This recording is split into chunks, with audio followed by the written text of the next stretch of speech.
and talk about that just for everyone. And I do think most people, especially most people in this room, want to incorporate DEI, want to make sure they're fair, want to to see this within their organization. But it's, this has been your passion. Yes.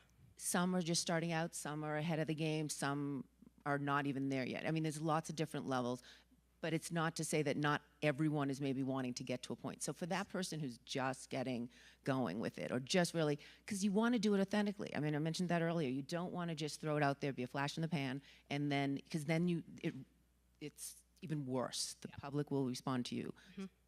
They get it, they see it. Oh yeah. So what are your biggest recommendations in terms of just making sure that you're making it an authentic and real choice, but actually doing something and making an impact? I think the importance of iterating and really getting from crawl to run as quickly as you possibly can is super important.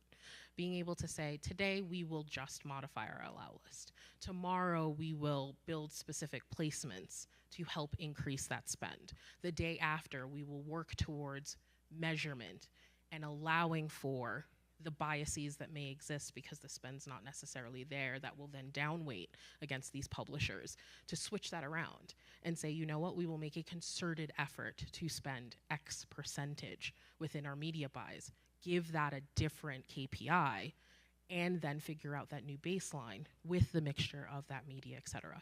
So internally, we've set goals for ourselves for what we want to spend, how we want to spend it, and then on top of that, which this becomes then the harder part, is working with all of these publishers by size, having those conversations, saying, well, are you considering this? Should you do this way? And then we sort of graduate them. We think of it as like a graduate program. You start with the allow list, we prove out the measurement, we see the value, it generates what we need from a media perspective. We move into building that framework and strategic relationship, and then eventually, if they're large enough or if we view their growth, then we start setting up PMPs and direct one-on-one relationships with these folks, because that's what's important, that sustainable growth, that pragmatic approach, but you have to take that first step. And that first step is add the domain to your allow list.